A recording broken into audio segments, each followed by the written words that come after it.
do have an immediate need to go right into a non-public session for parent request. So let the record show that the entire board is present. And at this time, we need to go into non-public for 9183-2C. So moved. Second. July and August.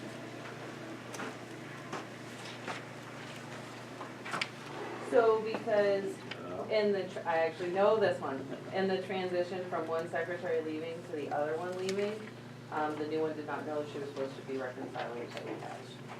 So we've now had that conversation and she knows where to find everything, so. How come this one is, we're paying, but it's being delivered to a non-school address?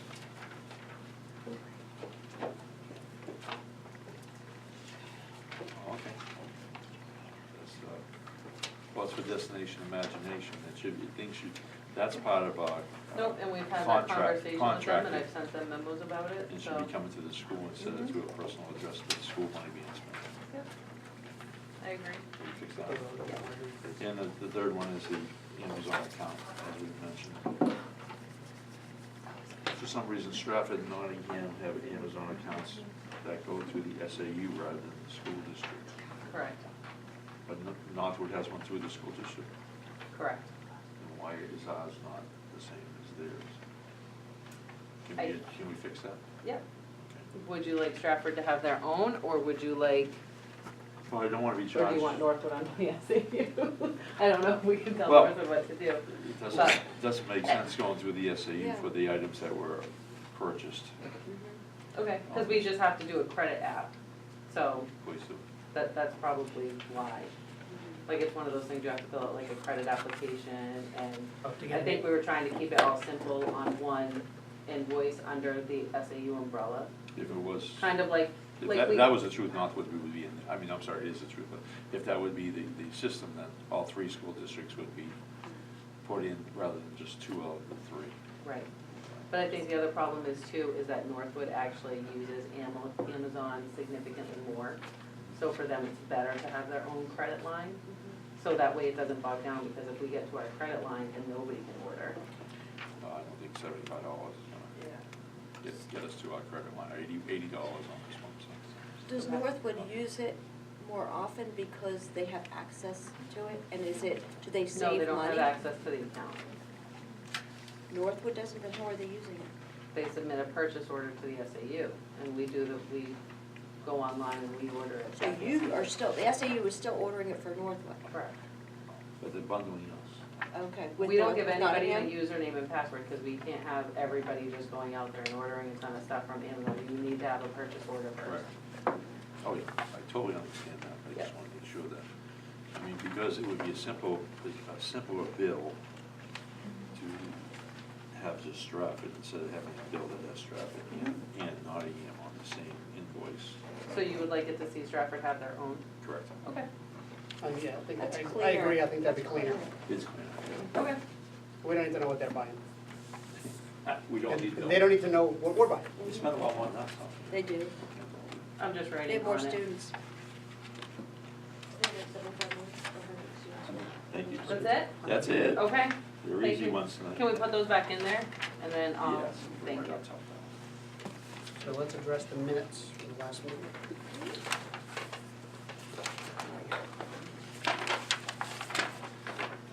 So I'll make a motion to accept the minutes from both public and non-public. Yes, we did.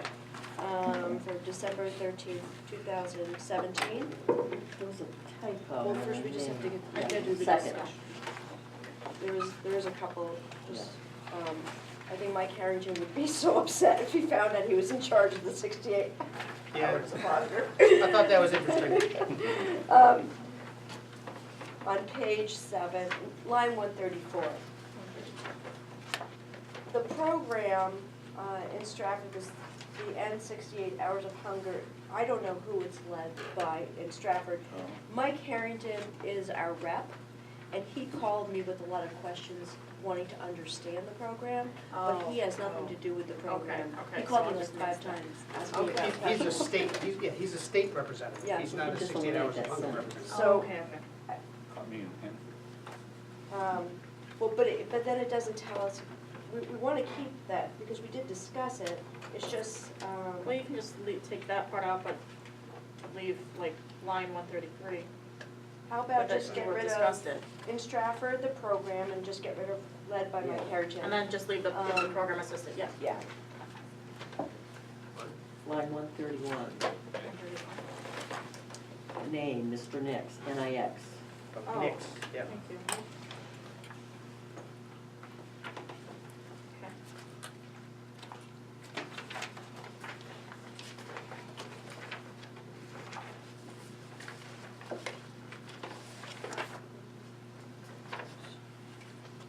I did catch the double thens on line 76.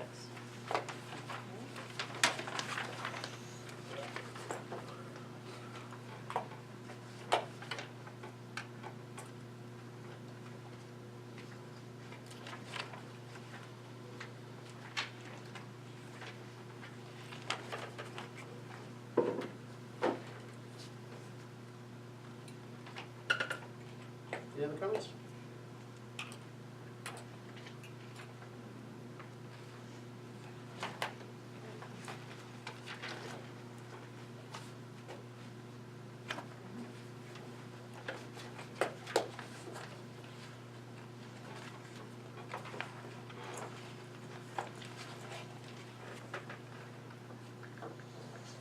good.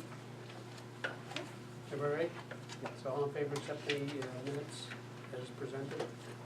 Everybody say aye? Aye. That's 4, I'm gonna abstain, so it'll be 4 to 1. I wasn't here, and I don't know what happened during the non-public.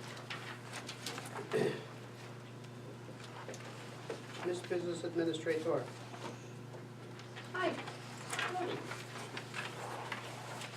Wanna go to the draft of the budget? Yes. All right, No, we don't need line by line. Hit the Okay. big rocks. okay. Starts on page, Yep. starts on page We are on it.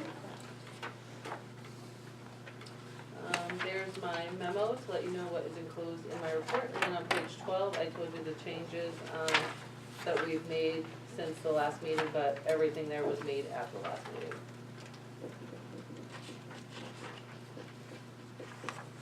So you can see a 90,000 overall increase to your budget.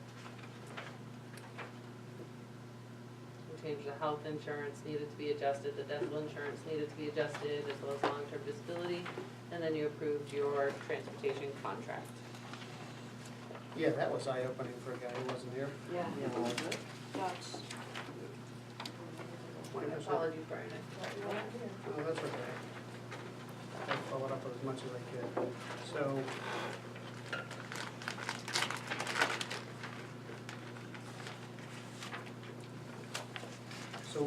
with the budget we have right here and here, you said it's up 90? Nope, it changed $90,000. Change 90, so it's up 48.2 is the Correct. revenue. Okay. And that is on page 39 of your Yep. packet, for a 0.45% increase. So anybody have comments throughout the budget? I did have a comment, a discussion with Lynn Sweet, the chairperson of the selectmen this evening, because they're actually having a meeting tonight, because they had to postpone it. And I called her asking what the selectmen chose for a percentage rate increase for their employees. And she just sent me a note just before the meeting that they went with 2%. I have a personal preference that I think we should match what the town does. I know we've been bantering back before 2, 2.5, and 3% for the non-CBA employees. I think 3% isn't there right now. But I think we have a strong case that if we want to match, I mean, I know it all comes out of the same bucket, but if the select would have come up and put a 2% across the board for their employees, we're certainly in the right to match that and try to maintain what the town does for all the non-CBA employees. I'm pitching that out, I don't know what. I agree with you. I think 2% is a generous increase. that's what the selectmen went with, their rate of increase Mhm. for their stuff, but again, that's me just talking with the selectmen. I'm good with that.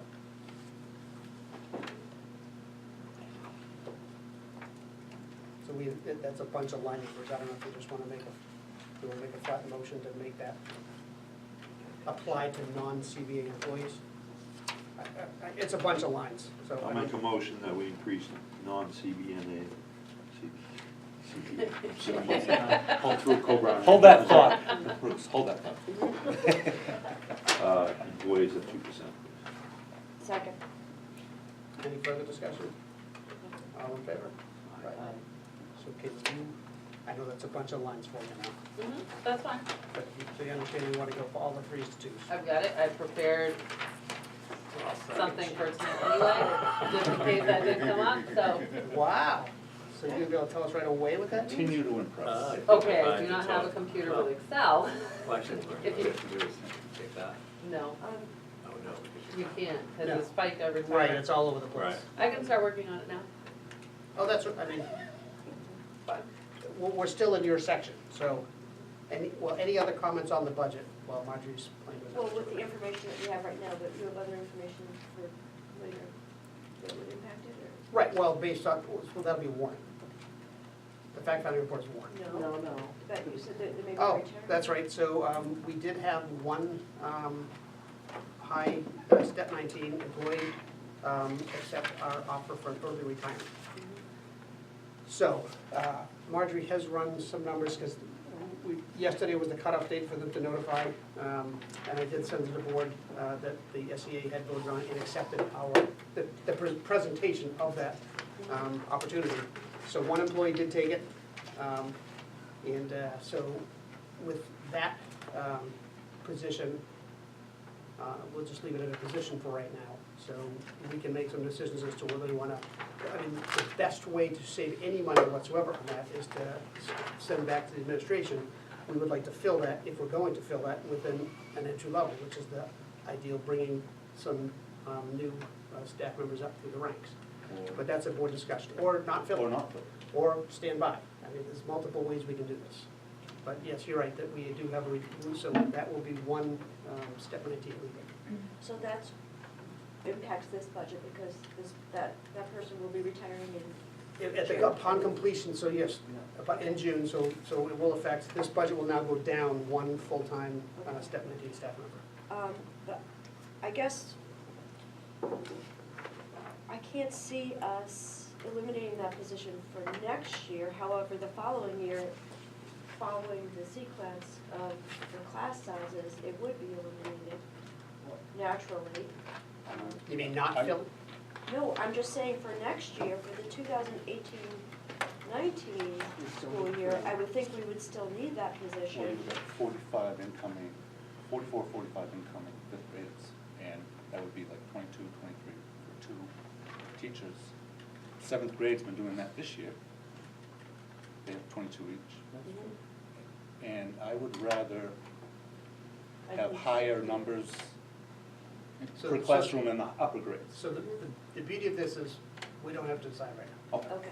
just, Because, I mean, so, I mean, let's face it, there's tons of colleges that graduate a lot of first-year teachers right out of the gate come May. yeah, So,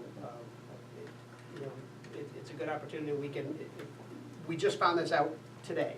So if people want to sit on this and decide what we want to do, unless you just want as a placeholder, put an entry-level position into the budget so that we know it's there. I think we should put the entry-level position into the budget, just because we know it's there. And it makes no sense if we're offering this retirement what we just Right. offered, this incentive, We don't want to to replace- then right. have someone else with a step 19, that makes no sense. No, It just is going to cost us more money. Right, the intent So- of it, because it is we do carry this out 5 years. Right. So it does, the best way to do it is to bring a new member in to compensate for that 5-year payout. And that's the usual plan for doing so. So, I mean, if we're gonna replace that position, my opinion is we should limit the hiring process to an entry-level position. And let's bring some new blood into the school. So that means, so right now we know of two leaving, the one previously announced and the one we just found out, so we have two non-kids leaving. Well, one is not being replaced because Right. of through attrition. That's the attrition one, so this was the new one. This one, So this one is leaving, we will put a placeholder entry-level position into the budget. and I don't know if anybody else has talked about Is that, that. are we on the right path here? I mean, To give guidance to the business administrator to replace that position with an entry-level position as a placeholder for the budgeting? but I also think, well, I mean, we'll discuss this more in our Yeah. next meeting, I guess, because I'm looking at this saying, even if we did hire someone for the 1 year, the following year, Well, that position would be eliminated if, Right. in that certain grade, because, we'll look and see what the numbers are. We have 2/3 right now. So, do you understand that, Marjorie? Yeah. And you'll pass that guidance on? I Do you know. want that figure tonight? We could do it. I can do it. If you could do it. If not, no, it's okay, so, but you understand we wanna go, what we're looking at. Anything else? I know I have a lot of stuff in front of me, so I'm just trying to see what affects the budget. Because we are coming down to, okay, so we'll let, Marjorie, anything else in your, well, the draft warrant articles we have to look at also, right? I have a couple of budget questions. Okay. Audrey, can you explain on page 11 of 27 of the budget, the guidance salary line? The increase, Yes. because we had a discussion about adding a half-time guidance counselor. We added a position, a halftime position. but you didn't Oh, it have- doesn't say that. it's- Yeah, the notes don't reflect Yeah. it, that's what you. Yes, it is. Fiscal year 18-19 budget has an additional half-time position Well, proposed. at the very bottom. Oh, yeah, in the bottom, there's a okay, space. it's separated, maybe if we can move it up. It looks like it has Delete nothing the to do with the whole space. Delete the space. No, Yeah. yeah. Yeah. I left the space there because I thought it To would over- stick out. Sorry. I'm on The it. space throws you off. Yeah, I it didn't see does. that part because of the space. Yeah. Okay.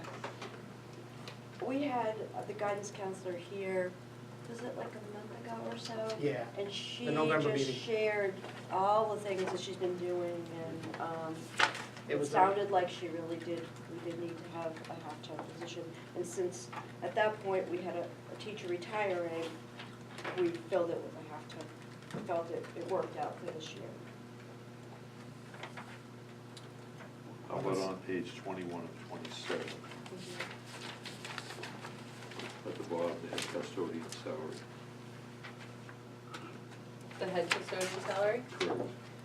because Was that if you look at the current financials for this year, it's over budget. You gave him a raise after the budget was already set. So what he's doing. It was, it was the adjustment from one budget to the next that makes that number look Yeah. big. Okay. I want, thank you for bringing that up, Bruce. Well, no, we can explain it.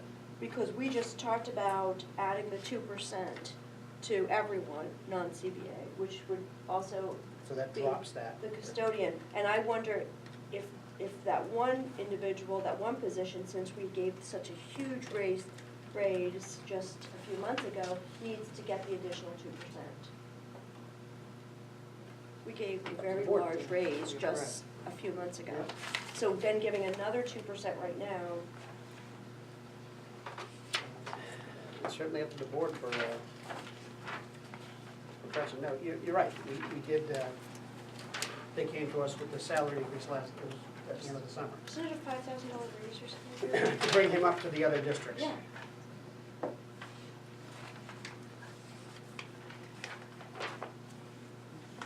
So what's the pleasure of the board? Because when we get to that, we have to be very specific, so Marjorie can adjust and put notes in accordingly. I agree with Debbie on that. I think because of the large increase Yeah. that we just gave just months ago, to then give the additional 2%, doesn't seem fair for the rest of the non-CBA people. So do you want to not have the 2% increase apply to that line? Just to the, well, not to all the custodians, just to the one person Just that we that- gave the just to that large one line. increase, yeah. Yes, yes. I'm looking at the others. What's the best way to state that, Marjorie? That's a huge raise. huge. The best way to state the note? Well, no, we just wanna make sure that, well, so first of all, I guess we need, is that, As a suggestion for the note, what I would put is that it's a 0% increase for his salary from fiscal year 18 to fiscal year 19. And we can explain that if anyone questions it, that we gave a raise in the middle of the year rather than waiting for this year instead. and it was significant to It's significant raise. bring him back to the, so is the board in agreement with that? Okay. Mr. Rooney, I have a question for you on page 25 and 27.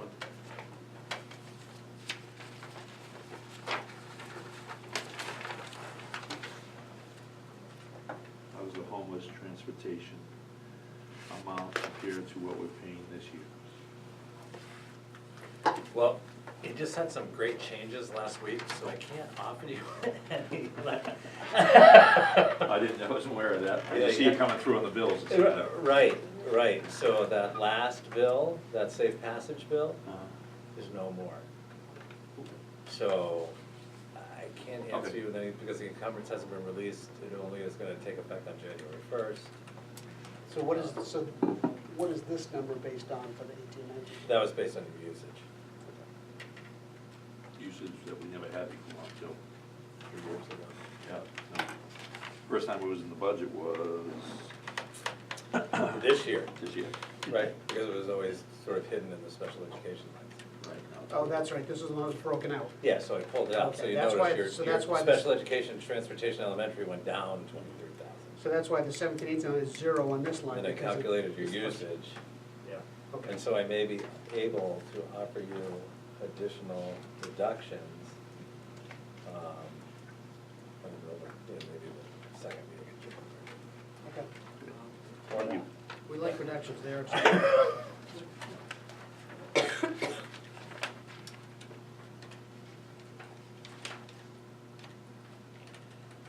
Anything else? So I just calculated that person for retirement coming out and adding someone in at a B1. So with that salary coming out, giving them their 20% for that first year and the new person at a B1, the savings would be $16,384. Is that a master's? Or you say bachelor's? Bachelor's one. Everybody has to have a master's now after graduating college. I mean, if you come from UNH, you have to have a master's. You know. Try to have your Everybody 5 goes years. to UNH. No, Mm. that's a 5-year conversion program. Okay. That means they had a different major in their first 4 years, and then they Okay. decided to be a teacher, got their bachelor's degree, did a 1-year conversion program. So you're still eligible for licensure, bachelor's degree. Your degree is strictly in elementary education or only in secondary. So are you finding that most graduates now have their master's in education? No? I thought that was the trend.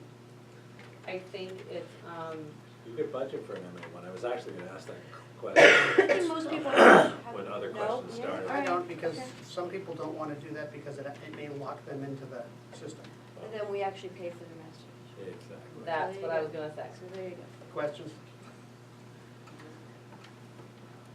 Okay. Have a discussion of put on the agenda or something for full enrollment. Yeah. Yeah, remind me when I do the end next month. Do you want to talk about it? 'Cause we'll have good numbers. A lot of it, it Yeah. changes so much, but we'll have numbers.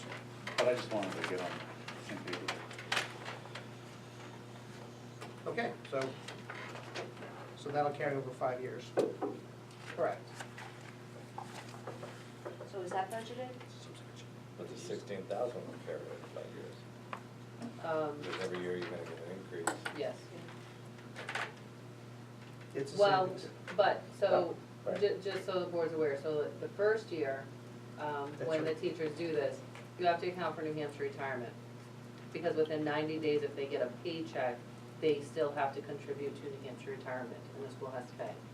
So, It's a so 6,000. the second year, you'll see the savings from the New Hampshire retirement, which is around $2,000. Yeah, Because then we're just giving them their salary, the 20% of their salary plus the FICA, right. okay? Yeah, that's right. Retirement doesn't come into that. Okay, and that's on the sheet that you prepared. Yeah. Retirement's only the first year. Correct, Okay. because we have to issue the check by a certain day for me in my office, what I like to do is I think the agreement says by October 1st. I try to get it done in July, so that way I know it's taken care of, we don't have anything to worry about. We take care of it in July, so because it's within 90 days of them, Getting the check. correct, so that's what we have to do. So when we see that, will there be a different budget line for Yeah, we're gonna have to make a Payoff line, right? So how, every? well, how are the other districts doing? I account for it under regular teacher salary, Teacher's salary. or if it was a special ed teacher, it would go under special ed, So it you- goes under their, Did you do a note? I mean, because it's only for 5 years. yes. I put a note in there, I said this includes one early retirement, 20% of their salary, and then I put the ending date of what ending Perfect. date it ends in there, because it's hard for us to keep track of that. Year 1, 2, 3, right. Correct. Just put- And when you're 5, you know, just take it out. Yeah, right, it just drops. Okay. No, perfect. Yeah, we haven't experienced this before, so we Yeah. will do it the right way. And I know the others, I know what these Northwoods do. Well, it was a learning curve when the first district did it, so. So It was it's good to have confusing somebody, for a while. it's good to have somebody have to do it first. Did you give us a new total? Did you?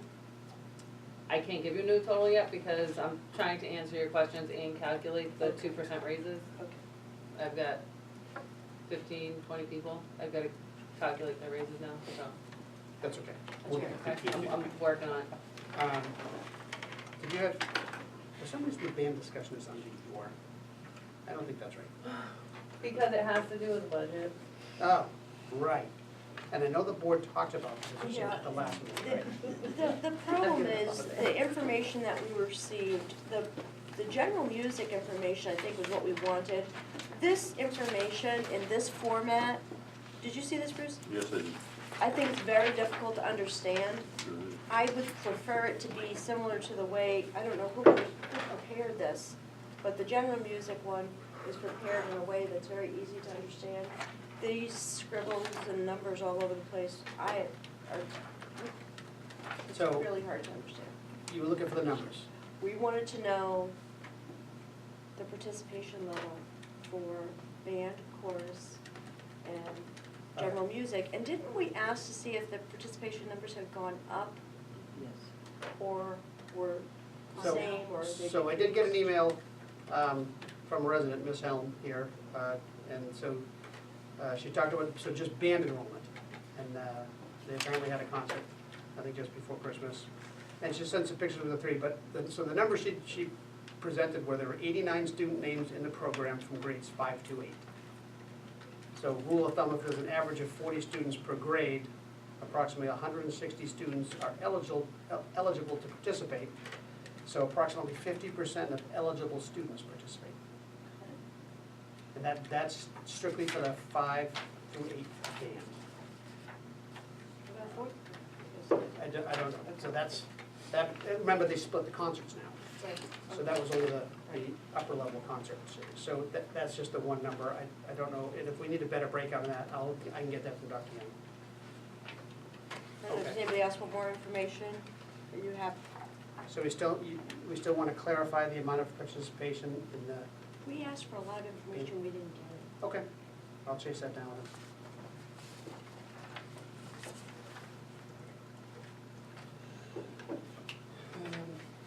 So those numbers are all right. So draft warrant articles. We're gonna talk about the tax impact and all that? Well, but it's all gonna change now that she's playing with numbers. So, I mean, I don't really wanna dive into it without good numbers. Okay.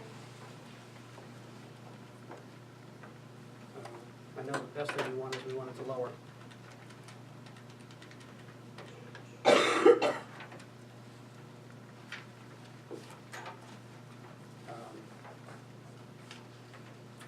Yeah, we'll have to come back to that when we talk about the fact finding.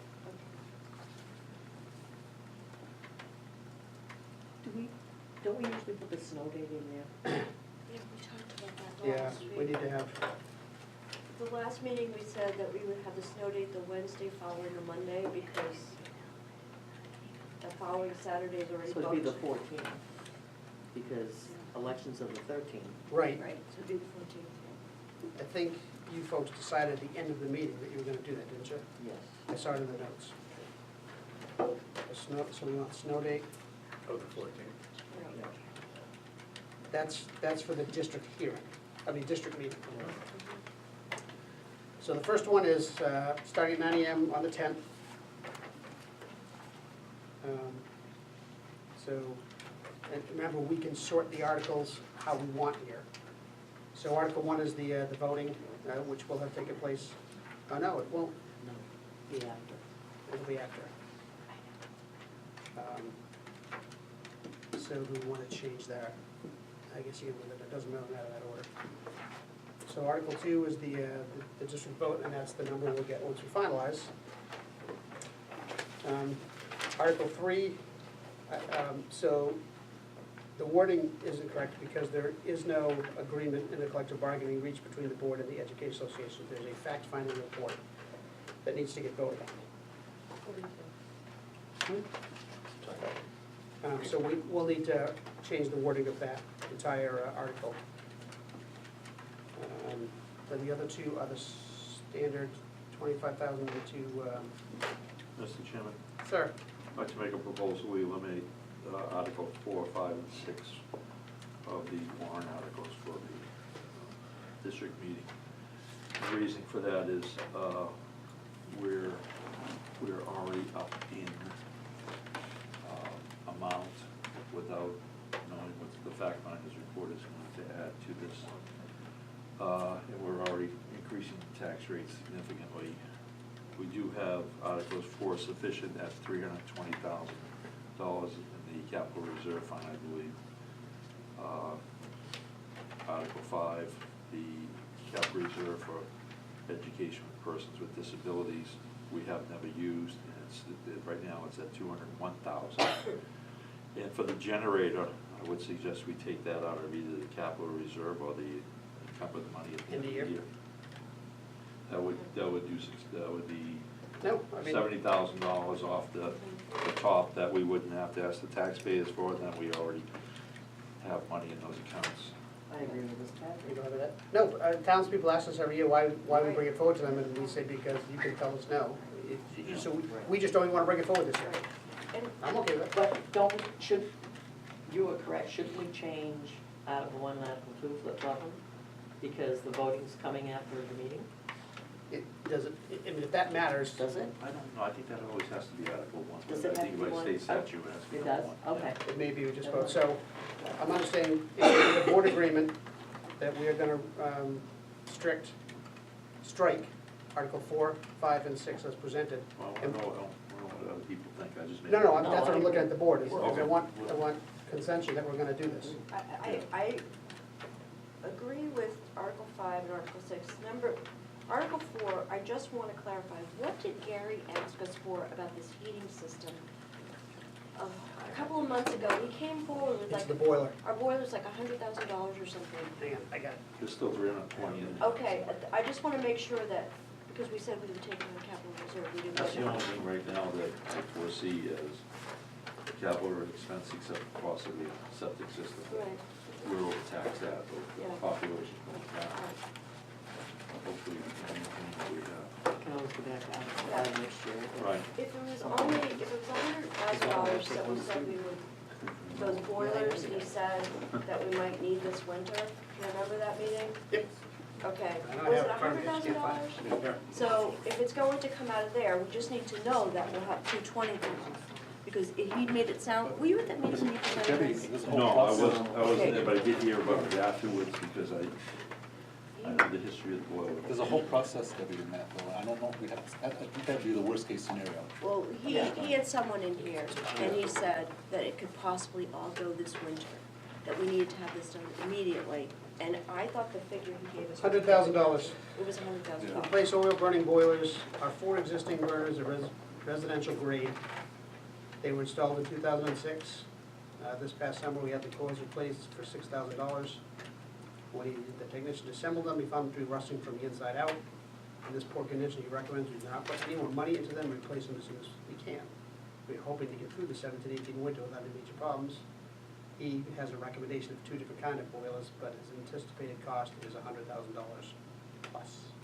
So we said at the time, when he came to us, we said, well, you know what, we don't need to budget for that. We can take that out of the capital reserve because we have so much money in the capital reserve. So if we do, we'll know that we'll have 220, as long as we feel Right. comfortable with 220. Right, that seems to be the, Okay. be So the other thing about that, I'd like to ask the superintendent's office to investigate grants or energy grants for replacement of the furnace. I think you touch base with Mr. Harrington, he may know some Yeah. PUC ones. If we get to that point, Brian, there's some options that we could look into. I kind of, yeah, I mean, this was. it's down the road, Yeah, but. remember, this came out of the blue at us, so the, Right, we really just, we right. grilled Gary and said, hey, is this, holy crap, we're losing it next week, or do you Right. honestly think we're gonna get through the winter? He said, no, he felt pretty comfortable, and he was gonna keep an eye on it. So since he's not sitting here in a panic, I'm assuming it's okay. But I would feel comfortable going through a process of, you know, Oh, yeah, I mean, if we get through the winter, we got a couple months of the summer to figure it out. instead of, because these, system we have now, it only lasts like 11 years. We need to think about. Well, that's why when he There's a lot of said- information we can When he get. said they were residential grade, I was surprised. It Yeah. seems like we need a commercial grade. The way it's done, with the multiple boilers is a proven proven way to do it, but I think we should get something that's gonna last at least, 20, 25 years, We should probably be looking at that now, instead of waiting until they go, like in March or something, and then we have to just get what we get. So I think if you want to I would run look with into that. it, I I would don't know run if with anybody else is interested in looking, it seems like Carrie. Yeah, I will run with that. Do you wanna see what you can come up with? Yeah. Okay. Well, thank you. 2006 Gauthier was the one that came and replaced the cores. Yeah, and that's old technology. That's who we had at the time. Tankless heaters, that's old technology. Yeah. Definitely. Yeah, so if you Okay, can, I'll run with that. if you can investigate good options. Mhm. So we're still back to, so is the board accepting of taking out Article 4, 5, and 6? That's- And if the town wants to bring it back to us, they can, but. Well, what's our anticipated I think it's a good plan. return to town? This year, I know it's tough, that's a Joe will figure it out. you guys are pretty tight right now for December, you have $221,000 left. And that's December.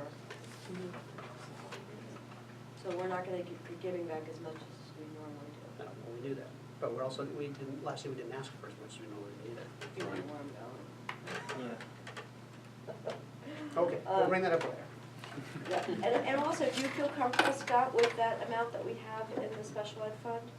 The capital reserve for the education of persons with disabilities? Is that a good amount? It's more than a good amount. Okay. You might be drawing up in next year too, so, which is a good thing. Right. I mean, you're tight, your budget, your special ed budget is tight. We're good.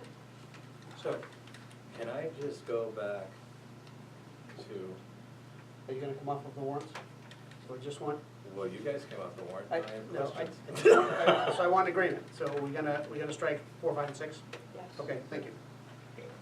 Mr. Jordan? All right, so, does Dr. Godomsky have any conversation with the board about the infrastructure grants? We talked about the infrastructure grants? Yes, it was about security, health, and Safety. safety, yeah. All right, so we'll look at the infrastructure grant and investigate energy grants, and I wrote Mike's name down. So my next question is, if you're gonna investigate options, when you have that option, what are you gonna do with it? Just so I know, so we can dovetail it into a bid? I'll Generator. work with you. Not the Hey, generator. you mean it will go boiler? Boiler? The Well, I think boilers. you do both, I think you do the generator and the boiler. Yeah, it'd be nice to have a plan on the table, like Dispatch said, if money shows up, we execute it. The generator, we were talking about, it's being limited, right? Yes. As far as. Not in all building, we get it. Right. Right. Well, Un- that would be unless we get safety, FEMA I to would kick think. something. Having a generator, I think would go under safety with that It's hard to get a infrastructure. generator out of the infrastructure grant. It's Yeah, much give us easier some to money. get- Seems we're designated as a place to go in Well, a there was my- disaster, there- and there's, you know, if there's no power here, then Mhm. why send people here? We did ask at that same meeting, I think Bob was here, who was the person who was the go-between with Mr., or Chief Richards, when he was doing the generator bid, remember, he was trying That was prior to me. because we spent a lot of time, he was trying to get a grant going, Mike and I worked on Homeland Security grant But together. it was supposed to be 50/50. Yeah. Well, no, it was, It was a 50. 50/50, that was years ago, there was a Right. 50/50 match grant of the If the town Department would of do it. Homeland Security. Right. And is there another, where's the primary shelter in this town in the case of an emergency? This is supposed to be here. This is it, so there's no other town-owned building with a generator? Town The hall. town office has one, but But they're small, that building. Yeah, it's, I believe it's, I So believe the this is challenge, Pleasant. and this is years ago, but the challenge with that grant is like we tried it in Nottingham. And because the old Nottingham school was the primary shelter, then the school couldn't qualify for the generator grant. And I don't even know if the generator grants exist anymore. And I can also tell you that in the infrastructure grant, when I talked to Dr. Godomsky, generators were gonna be a tough pull out of that. But we can look at the other stuff. So what other stuff are you looking at for the, then security? He is and- looking at security. Well, What that's he's doing. part of it, security, safety, and health, right? So what do we need that we can look I at? would have to look at I would have to look at the grant RFP. Okay. Do we need more cameras? Do we need? I thought we talked about I having think the he's- passkey system put in the building. Yeah. Yes, that would be wonderful. I'm sure that's what he's working on, but. I think that's what it started with this. All right, and so then, when you gather all the information about the boilers, Talk with the get in SAU. touch with me, Okay, good. and we'll develop a pitch, you know, and we'll go, and then we'll bring it back to the board, and then And we'll talk talk about about it, right? Don't send out the bid before talking to us. Right, exactly. Now, the generator, we want heating to be taken care of, and refrigeration for like the kitchen and stuff. I mean, exactly what do we want to? water, Yeah, you need water, you need heat, and you need probably refrigeration. the gym lit. Perishables. Yeah. You need lighting in the gym, and you probably need to make sure your kitchen's running. So what last? Kitchen. Make sure your Yes, kitchen's kitchen, running. yeah, okay, good. Yeah. But then lights in the Doesn't gym. make a big difference. Yeah, I mean, this $20,000 seems very small. I think it was Yeah. just to power up the kitchen, just to not lose anything out of the fridges. That's what it was. Mhm. All right, I'll start working on that. All right, so I'll work on, we'll get Article 3 reworded correctly. Let's see, monthly financials, do you have anything really significant on these, Marty? No, they're beautiful. Thank you. I have a question on page 45 on the revenues. May I ask you a question? Page 4, Nick, go ahead, I can probably answer it, but she's doing that. She's calculating. Go ahead. So our adequate education grant, that now, again, it's going down again this Yep. year. How often do we get those payments? They come from the About state. quarterly. Quarterly? Okay. And now, we talked about the appropriations is the money that we raise through taxation. And right now, we're getting that quarterly as well, right? You get that from the town? The binder. I don't, your treasurer Our will deal with treasurer that. sends you a check? Our treasurer- We don't receive any of that money, your treasurers handle that directly. We get a copy of it for us to enter in the system. It's up to the treasurers to make sure that they have enough money in the checking account to pay the bills that we have to pay.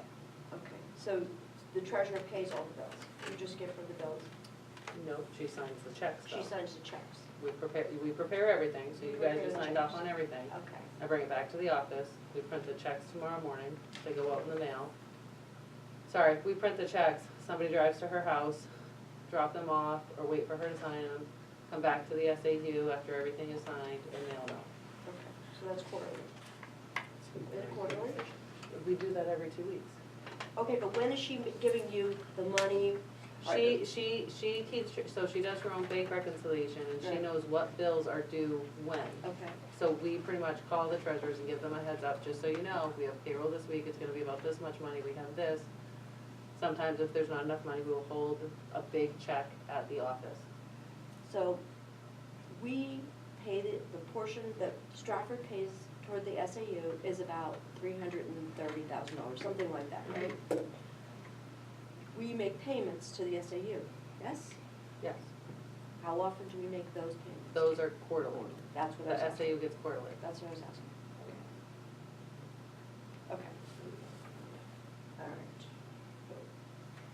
And in our revenues, of course, we don't have anything listed with our grants because we don't budget for the grants, that's just additional funds, Your grants like the IDA. are supplanting. They're just supplementing, not It's supplanting. Yes, okay, so it's something, so we're not budgeting for it, it's just something else. It's an entitlement grant, so you can't take part of your local operating budget and substitute it with an entitlement grant. So your entitlement grants are used to fund like district-wide employees that serve Stratford, Nottingham, Northwood, professional development, Title I, REAP, those are your entitlement grants. So those are used for like your after-school programs or. So the teachers that we have that are Title I teachers, or tutors, however you refer to them, they're paid through a Title I grant. They are. So if they're full-time, if they have benefits, where does that money come from? The Title I grant. That pays for their benefits as well? No. Okay. No, not this one. Only not, Only not, how come? only not. You Why? probably Set up. probably don't have enough. Ah. Your Really? IDEA grant covers all that. For your Covers, special ed. It does. but not the special ed people we budget for, but the additional special ed that come from the SAU. Right, your school psychologist, Okay. your behavior consultation, your contracts with Stratford Learning Center.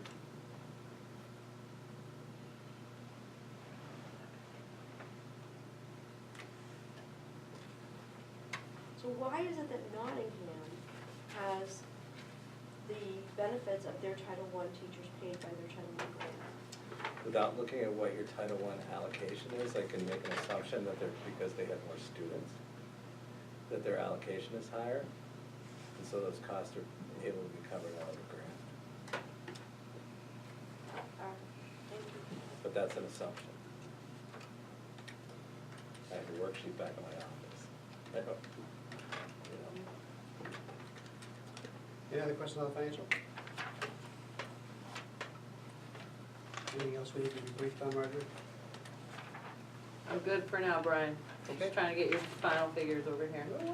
And please do not yell at me if I come back in 2 weeks and tell you that I was wrong. Because this is really all by hand. Old school. You got a calculator, I mean, come on. Yeah, I got fat fingers though. Okay. So, that was the business administrator until she's done punching numbers, so, Mr. Rooney.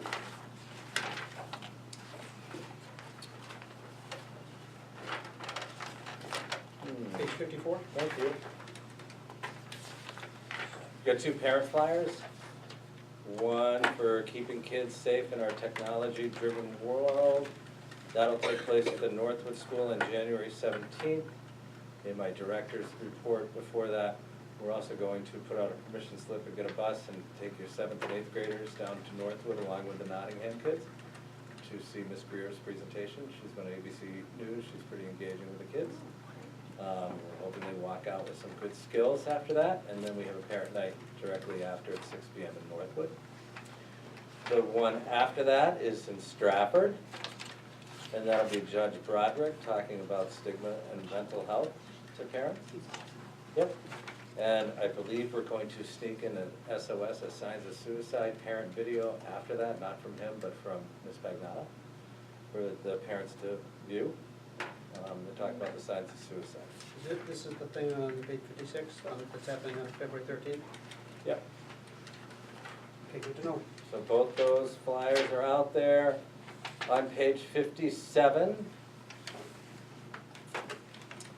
I'm going to let you know that we got word from the state that you've not been selected for focus monitoring or continued compliance and improvement monitoring, they call it now, which is a good thing. I can also tell you that I've called the state, and I actually took a little joy in this. If you look at the school years, they're projecting out to 2018-19, they made a mistake. That number should be 2016-17, and then backed off from there, they'll be issuing a new report. I mean, I'm glad they're able to predict into the future, and we appreciate that. But then, as you can see, It would help our budgets if they could do that. What? It would help our budgets if they could do that. It would, wouldn't it? So you can see you're in pretty good shape when it comes to being selected using the sim data. The zeros are good, it looks like in 1 year, and I can't tell you which without going like this, hold on. 17.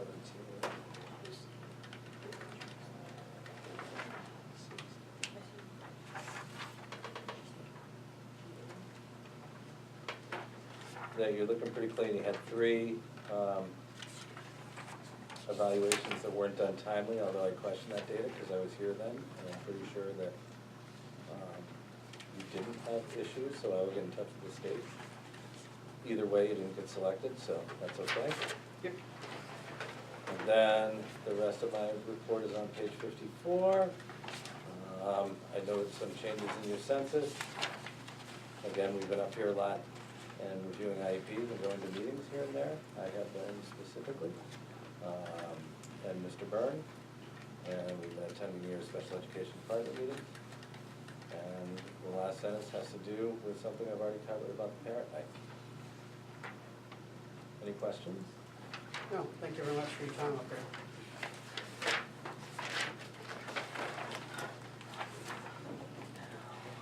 So wait to, Can I just ask a question, since Scott, I think you probably know a lot about this. Maybe? Would you have a way where we could find out the REAP grant, the IDA grant? I already have it prepared for another entity, for another meeting. Okay, what was I gonna say? So you want to know the total of your grants across 3 For districts? when? For, The last 10 years. I can't do that. You didn't have an online system until, Last 8 years? I would have to look back and see how far I can go. Would you be able to do that? Just so that we can have a comparison of what the grant money was we received for each grant and compare it as, you know, if we're receiving less or more each year? is there an investigation? Yes. Okay. I can look in the system and see if they're able to do that. Okay, thank you. I don't think it'll go, I think it will go back to probably the year after ERA funds is when they went online with all the grants. So it won't be 10 years. 8 would be good, Might not be 8. as many as you can. I just wanna see a pattern. And you want this for, it's all public information, so what do you want? If you could, whenever you get it, if you wanna email it to the board, that would be great. That would be great. Are you looking for Stratford? Or are you Stratford's- looking for? Stratford's. Just ours. And if you're under the whole state, we've got that kind Yeah. of. Right, so, If you wanna give it Yeah. as a SAU, if that's easier. well, no, I have to, I'm trying to figure out how to do this so it doesn't get confusing. I will see what I can pull for grant history, for all those Stratford grants, Mhm. right? But then remember, your IDA grant is a consolidated If application. you could just give me the So I just give you the SAU, consolidated. that's number. fine for that. Right. Because that's the big one, right? Your grant totals right now for this year across the SAU are $763,000, and $427,000 of that is IDA. So more than that. That's good.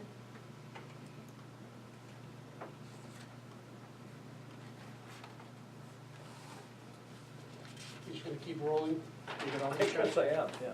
You get all these chunks. Where are we? 59.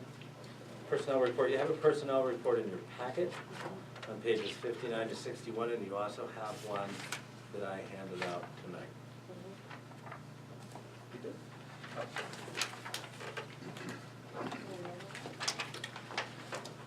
So you have 2 resignations. You have the resignation of Shania Deshawn as your cafeteria monitor, and Denise Doyon as your secretary.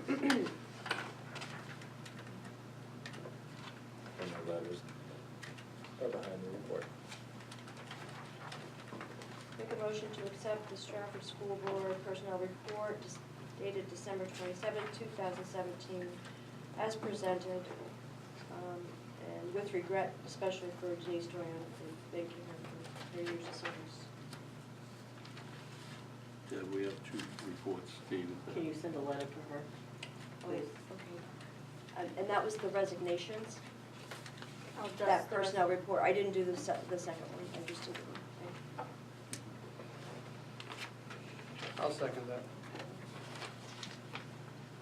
Yeah, I don't know much tonight, but I did, I talked to Denise, and she just had a great opportunity. And outside, and you can see in her letter, she wanted to do something different. And she made the difficult decision to move up and do something else. Has that position been posted already? Not until this is done. No, we can't, it's not open until we accept. Which you better be quick, because She's gone. I'm not doing it. Any other comments? And Carol, you sent about sending a letter Yeah, it'd be nice if. from the, center. okay, yeah. This is one that goes on standard, it goes. Yeah. Thank you. Any other comments? All in favor? Aye. Okay, that's passes. So we have a nomination also.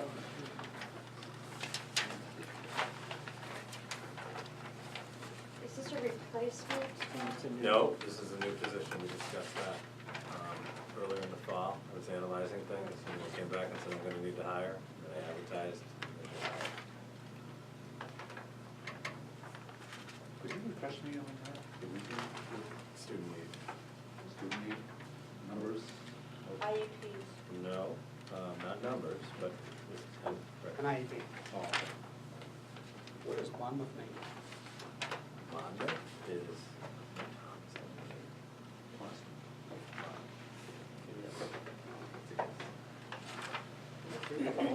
Oh, wait. Okay.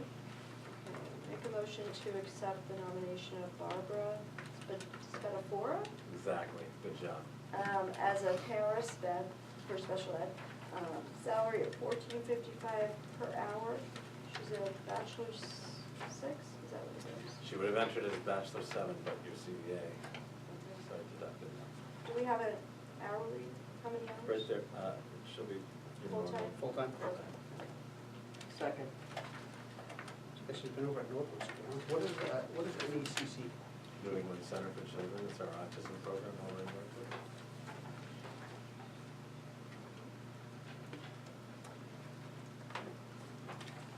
Any other comments? All in favor? Aye. Okay, that passes. Then on page 62 to 70, you have your transportation contract. So we just, I know the board discussed this at the last meeting and accepted it, so we just, is this just either for acceptance or for review? Well, you need to sign it, so they need to direct you, they need to approve you to sign it. Because it was for the 3 years, that was the motion we made to accept You what accepted the the bid. proposal, it was a proposal we were given. The old And one, we right? accepted it, the only proposal, and so now this is the contract. Yeah. To- I'll sign it for the district. I'm So you need a motion for that? assuming there's an original copy somewhere. Yeah, I'll sign it for the district. I know the board passed it. I didn't see anything in here that was a big rock. Page 6 of 9.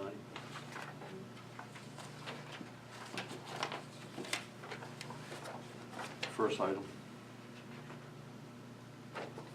Having no smoking by drivers while transporting children to and from school during any transportation activity. Can we change that to say no smoking on the bus at any time? I noticed that in the past when I got on a bus, sometimes you could smell the smoke. In the bus? Yeah, because they weren't transporting So children. it's not just on their, okay, so they're smoking while driving. It's not just on their clothes. Oh, yeah, that's what I'm saying. That's secondhand smoke lingering in the bus, plus people have allergies, so, yeah, I agree. Can we change that to student? What do you want to change it to? No So we smoking don't want allowed? smoking on the bus at any time. Drivers or anybody else. Anybody else could be parents, monitors, anything like that. Yep. No, it's good statement. Okay. Good catch. that before I sign it.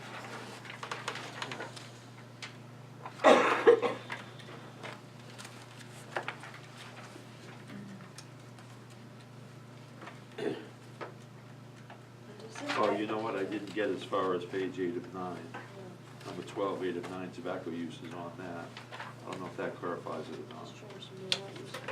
But again, it's While transporting while students. transporting, While But it alone. says or while alone on the bus. Yeah, I didn't see that. Yeah, but what if it's just them, if them and the monitor in an empty bus, they can smoke apparently? Yeah, no. So I like your other statement of. Well, no, bus drivers may not use any tobacco products when transporting students, comma, while alone on the bus or while on SAB 44 district property. Yeah, so if that means So- if they're on the bus with another adult, they can smoke. You're right, You're you're right. right. Not because of the changes to page 6 and 9. Right. Right, That's so what I I think mean. we should include that That's too, what I mean. yes. I like your Yeah. statement. Smoking at any time. Yeah, Right. and so Let's does just not smoke in does the that mean if they're, Kind of like a non-smoking hotel room. Right. so You if just they, don't smoke. Right. if they bring the kids to a baseball game and the bus is parked by the baseball field and the bus driver's waiting, can they just hang out They can get by off the the bus? They can and get just off the smoke? bus. No. Well, according to this, All not on school our grounds property. are- Well, Oh, wait, All but school What if grounds it's are on another non-smoking. school? You'd have to It walk just but off other the school property. property can't smoke You can either. smoke on school property. Right, you'd have to Anywhere walk in off the state. property. Alright, You'd have to walk down past. And even if they walked on the property, I might have an ethical struggle. Yeah. with that. yeah, They can go for a mile walk. yeah, okay.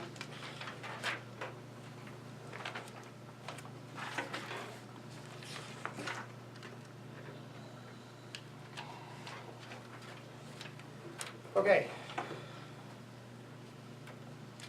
What are we up to? God, this is- I didn't do all So this. we'll So- make these changes, Brian, and Then- email you. Yeah, let me know to come in and sign. Okay. Okay, so next one is the 1819 public hearing discussion.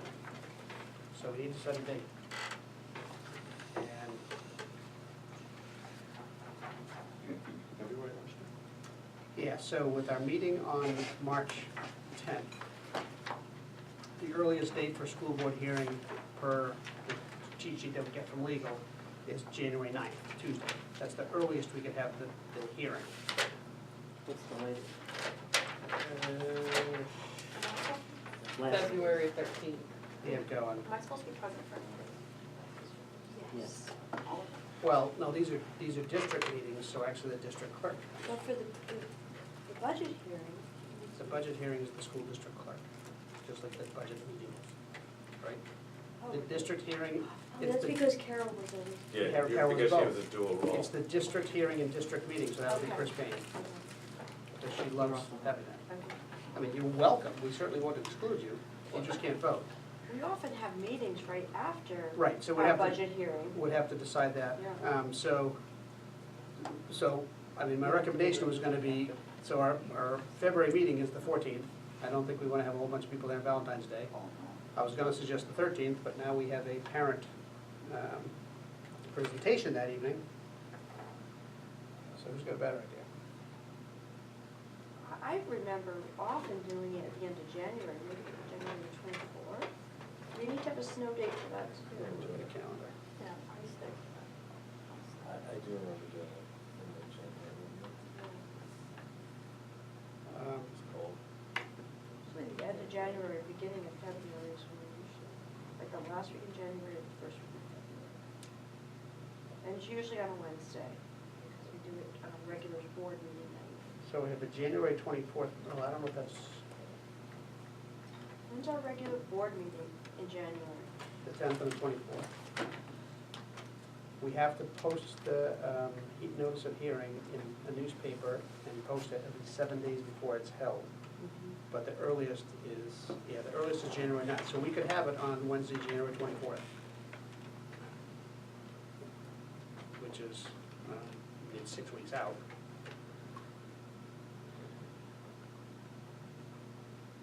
When's the last day for petition warrant articles? Thursday, February 8th. Yep, 30 days before the election, or delivery, so that would be, We could always, instead of having the. well, but petition warrant articles don't apply to what we vote on, do they? No. You'd have to put them on your warrant. But you don't have to explain it, you don't have to explain it at the hearing, you do have to explain it At the meeting. Yeah. Or someone has to explain it at the meeting. We don't. Right, whoever the author is. We could change our meeting date in February, instead of having it on the 14th, we could have it on the 7th, if we feel like we need more time. Yeah, I'm gone that week, so unless you want to hold No. here. Make a motion, we have the hearing on January 24th. Second. Discussion? Then we'd have a snow day for January 25th, normally it's That 6th. sound good? So district hearing, January 24th, Tuesday. Wednesday, According to this, it's Wednesday, if this is and correct. snow day, Thursday, January 25th. Time start, is that 5:30? You want to move up half an hour because it sometimes runs long? Or is What's that the snow day again, the 25th? 25th? Do you want to keep it at 6 PM or do you want to move it up a half an hour? I think 6 is good. Okay. And we might have a meeting after that, so we might need a meeting after that, because often we have a board meeting after it to, It's a normal board meeting night. All right, Right. so you're gonna have a public hearing on the 24th. Yep, snow day 25th. There was a motion in the second, I believe. yeah. Yep. Any other discussion? All in favor? Aye. Okay. Who seconded that? School board meeting to follow. Debbie did. School board meeting Gonna to keep follow. it consistent, keep it accurate. Yeah. So that means we have to have all of our final numbers to approve our budget for the next meeting, including the tax impact and everything else. Yep. We need to solidify that by the meeting So on. here, Yeah, by the next meeting. here's my Yes, question. Yeah. So you've asked for more information about band and music, so you're gonna have to make that decision at that meeting, Mhm. right? Mhm. That's it, that's the only thing that's hanging out there right now. Well, Marjorie just verify has to. my she's- figures. Verify your figures. Yeah, and then she has to recalculate the tax impact, and Yeah. I think normally we always have, if you have like a house that's a $300,000 house, what does that mean your taxes are gonna be? $250,000 house? Yeah. Setting myself a reminder that on the 16th, we make sure we send out the post notification for the meeting in the papers. So that, yeah. So that means on January 16th, we need to post the notice of the meeting to be all good and legal. Notices will be posted Monday. No, We have to Monday's post a it holiday. Oh, Tuesday, sorry. 7 Well, days plus, prior. I think, What do you Yeah, get? we'll do it next You get 37 days prior? Yeah, Okay. gotta get it done. That's fine. Okay, moving on. Fact finding report. This should have been its own meeting. Oh, that's the other thing we have to have on this, is that we don't have the snow date for the annual district meeting listed on this page. On the warrant page? Well, this is our Stratford district calendar, we don't have the snow date It's Wednesday, 14th. listed. So these numbers per the fact finding are still pretty darn close, right? yes. Okay. So I'm not sure if everybody's had a chance to read the fact finding report that we've had for a while, but it was tough to get the full board together with the holidays. My trouble and Mr. Patrick's meeting, so this is the first time we've been all together since then. So, as most of you know, this is the culmination of 4 years of, I'll use the term struggles because it has been. So last fall, we briefed the board that we were gonna do it via writing because our fact finder was injured and couldn't meet. So, the board, myself, Dr. Godomsky, bunch of non-help from Marjorie and Peter Phillips from legal, put together our package and submitted to the fact finder. The SEA pretty much handed off the entire ball to the NEA-NH representative, and I personally don't believe the SEA in Stratford ever had anything to do with it. And I have some information that backs me up on that. So we both submitted, the whole purpose of fact-finding is to try to resolve the conflict between the two groups sitting at the table at first, and then 2 mediation sessions where we try to work things out. The fact-finder is supposed to take all the information, look at the facts, and make a presentation. To say that I was severely disappointed in his return would be an understatement. It was a continuation of let's all play nice mediation. It looks to me like this person made concessions on both sides and just did everything that we've been trying to solve for 2 years, or 4 years, instead of just making a decision and sticking to it. And as we go through the report, I'll show you that. This cost us a little over $3,000 to have put together ourselves. It cost the SEA about half, $2,250. We split it. So we, on the date it was due, I can't remember, I think it was September 31st, I had our presentation delivered. 2 days later, the SEAs got to the fact finder. When we first sent out the presentations, so they missed their first deadline. When we got to the fact finder, when I asked Mr. Phillips a follow-up, he recommended that I ask the fact finder for a time frame to review what the SEA submitted, which was this monstrosity. So that we could, called a reply brief, say, hey, I want to clarify some stuff that they may have said about us, and they had the same opportunity. So I immediately got into their report, and it was full of errors. They had pay scales that Stratford didn't have. They had statements from other towns that it was a complete debacle. And I brought it to Dr. Gnomsky's attention at first, and he handed me off to Peter Phillips to just say, okay, what do I do when what they're presenting is just factually wrong? Which again leads me to believe that nobody from Stratford ever looked at it, because they would absolutely see that we don't have the pay scales that they were presenting, we don't have the numbers that they were presenting, and it was just a debacle. I actually have a nice letter here that came from Peter Miller thanking the board for pointing out all the inaccuracies in the information they're presenting. So the level of incompetence that has been going on with the Stratford Education Association throughout this entire process is just mind-boggling. They have done nothing for 4 years but waste the time of this board, the money of the Stratford taxpayers, and irritated a whole bunch of people in the process. And meanwhile, all they have done is poke sticks at the board for holding them accountable for things that they are contractually required to do.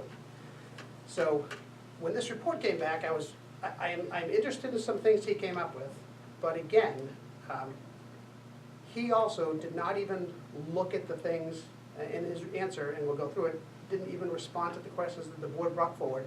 It's almost like he was looking for things to give to each side and take away from each side, so in the end, he can say, well, can't we all just play nice and hope you resolve this? It's like, well, okay, but we've been trying to do this for 4 years, and all you did is continue this process.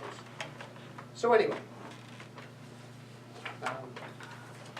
again, having been very personal with this for 4 years, it's just frustrating at the level that it gets to. So everybody should have a report that talks about in the matter of fact-finding. And if you, it's long. And all this after this public meeting will come out. So the public can also view it, since they'll be voting on it. Remember, this is out of our hands. All we're doing tonight is whether we accept it or not accept it. But this is up to the voters' hands. So if you go through the first page, he just dictates what the parties are. But some highlights starting on page 2 that really kind of brought some stuff to my attention is that continuously throughout this report, it's keep up with the Joneses. We are supposed to do what every school district around us does. And we've tried to talk in these meetings stating that just because one town does it doesn't mean we have to. Every town has different dynamics, different pay systems, different school numbers, everything. But the whole purpose of this is, hey, can't everybody do the same exact thing? Which I find mind-boggling. And he even states that in making recommendations, fact finders are interested in concepts, what wages and conditions of employment exist in other New Hampshire school districts. My personal opinion is I don't care what anybody else does. If our employees don't like it here, they have 150-something other opportunities to go somewhere. We would like them to stay here, but we can't offer what every other district does. And we offer things that other districts don't. Continuing down a little bit more, he makes a statement of a fact finder is reluctant to modify contract provisions, especially where the parties in past years have already reached agreement. So what he's saying is, once you have something in a contract, we don't ever want to change it, because at some point in time, you agreed to it. And just because things have changed over the years, doesn't mean you should go back because you should just leave it there. School. And I agree, I mean, the people sitting on the board have changed. And if you go, continuing down again, he uses the concepts of such as ability to pay, wages and benefits of comparable school districts again. So constantly throughout this report, it's, hey, if people around you are doing it, you should too. Even though he's not comparing anything else. Again, school sizes, class sizes, number of employees, nothing. It's just if they got it, you should give it to them too. So then it breaks down the items. So you see at the very bottom of page 2, the parties brought the following issues to fact. And these are all the articles in the contract. Remember, we started off with 50 some odd ones that the SEA then came to the town and complained that we were trying to change their contract too much. Some of which were spelling errors and missing words. But they used a very large number because they want people to have sympathy on their side, because they honestly have no facts. So you can see the breakdown here. So the very first one was the termination of contracts. The entire time, we have been just trying to get this done according to state law. We have a whole bunch of words in there that make it very difficult for us to plan, because we have a CBA that has dates in it, we have the state that has dates in it, we have policies that date it. And if you remember, a few years ago, we had an issue where none of them lined up.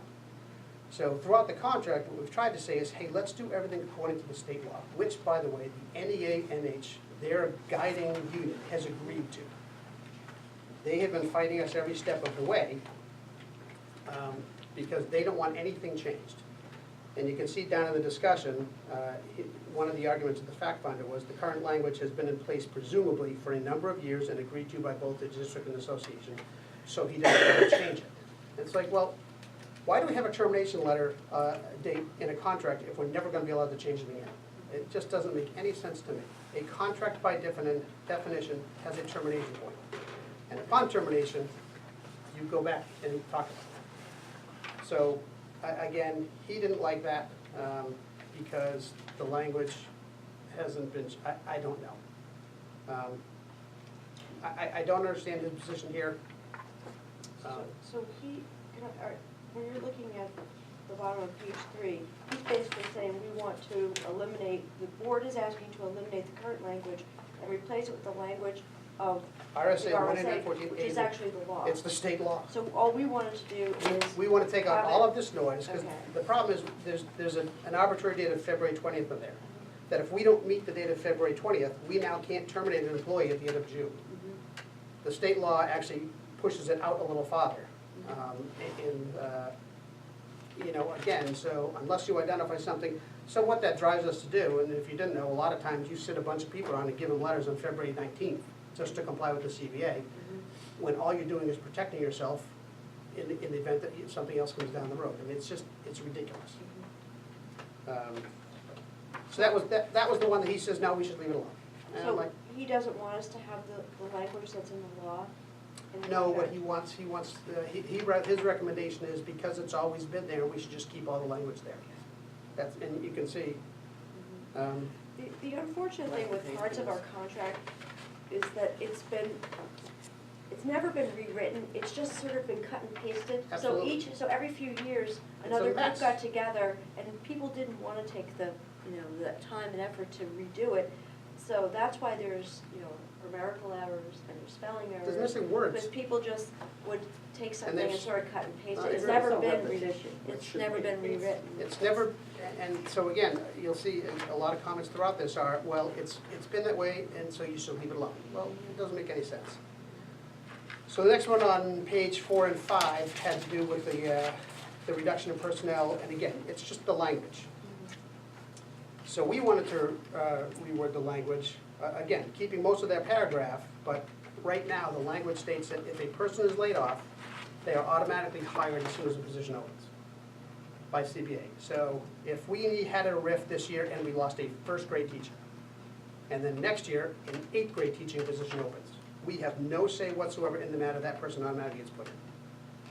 Now, we could do a whole bunch of shuffling, but you know how much this district loves to move teaching positions around. So the board had presented saying, we wanted to add the language that, and you'll see it in bold there, provided such assignment is determined to be in the best interest of the district by the superintendent or his designee. So it's not up to the school board, it's up to the smart people that we employ to tell us that, yes, this person is right fit for the job for our students. This is supposed to be about the students. Once again, they disagreed because the union states that it's a way that we could get rid of people we don't want. Because we could get rid of them this year and then just say next year they're not good for it, which is interesting because the person laid off usually isn't the best candidate for the position anyway. So again, you can see the association made the comment that that would allow the district to bypass a laid off teacher for a position that they're certified. Well, just because they're certified K-8 doesn't mean that their first grade teacher for 10 years would be the immediately perfect person in the 8th grade. It just doesn't make any management sense to me. And when you go down to the discussion, actually the fact finder states that it would allow the board full discretion to decide whether a teacher could be recalled without any objective standard. Well, no it doesn't, because it's not up to the board. Our language says it's up to the superintendent and the designee. So the fact finder didn't even look at what we presented or were trying to change. They put in strength of an idea in their head that this is a school board's way of managing the people, staff, when it's not.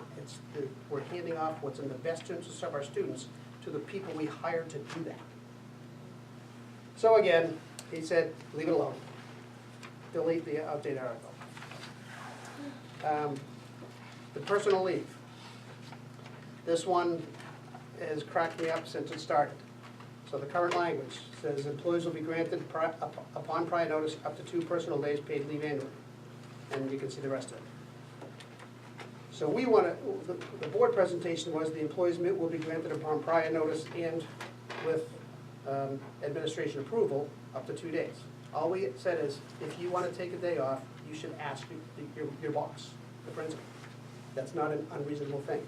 Right now, according to the CBA, every single CBA employee could walk in here January 2nd, tell Dr. Young that they're taking the following day off and not show up.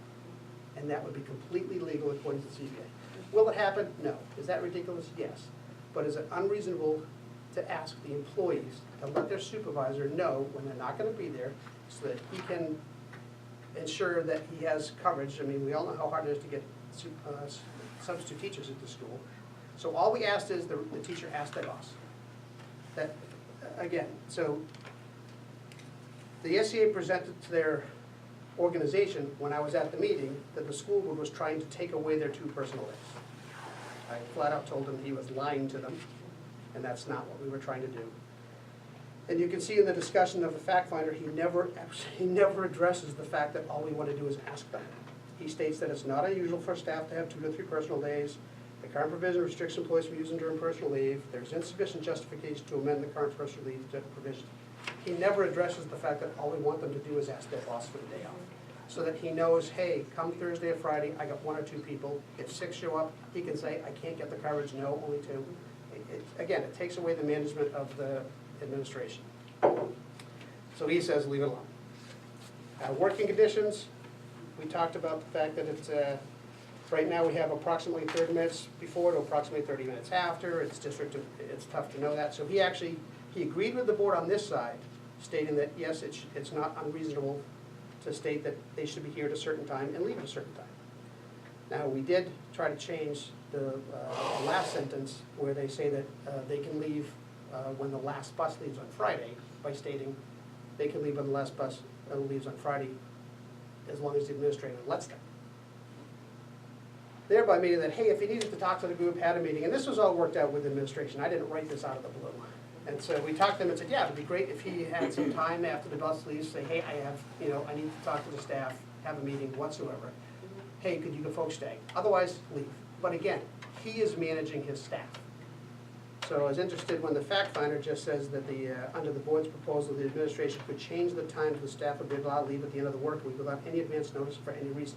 Well, no, he can't, because they still have that time frame of approximately 30 minutes before and 30 minutes after, so he doesn't change anything. And then it says it certainly appears that this provision has been in the parties' agreement for an extended period of time. Again, it's been in there a long time, we don't want to change it. And moreover, it's reasonable and appropriate that staff should have certainty as when their day will end at the end of the week so they can plan their personal lives. Again, we didn't change any of the times that they could leave mandatorily. All we did is allow the superintendent to let them go early if he wanted to. So, again, the fact finder isn't even reading this. When does the last bus leave? I don't know what time it leaves. So the school day is at 3:10, so people have to stay till 3:40. Is that what it is normally? Well, right now it's approximately, so I don't know, define approximately. Huh. We asked 30 minutes prior to 30 minutes after. Again, they actually agreed on that, they just don't like the fact that they can't depart as soon as the last bus leaves. On Fridays. On Fridays, which, I mean, so every sports team we have has no practice on Fridays. I mean, we lose a lot of time Friday afternoons. I understand it's the end of the work week. But if the administrator wants to talk to his staff, it's a great time to do so. And again, he can't keep them until 5 or 6 at night. All he would say is, you stay here until approximately 30 minutes after the last bus leaves. Working conditions, class size, again. Right now, the statement says the board shall make every effort to maintain the state of New Hampshire recommendation for size. Our argument was, every effort is difficult. What is every effort? It's undefinable. Did we ever get in a position where somebody says, well, you didn't make every effort? So we wanted to do that. You can see what the association brought forward is they wanted in their contract restricting sizes that class sizes shall not exceed 15 students in grade K through 3, 19 students in 4 to 5, and 20 in grade 6 to 8. So we went back and forth and said, so if we had a class that popped up to 20 in K to 3, we would automatically have to execute tens of thousands of dollars for a student. And then I looked at them and I said, okay, well, if 2 students leave, do we get to fire that person? Well, no, not really, because that's in the contract. So you can see the debacle. It's just it was a completely unreasonable thing the SCA came forward with. The fact finder even agreed. State's 25, right? Right now, yes. And that's not even, that's mandatory, it's suggested. Right.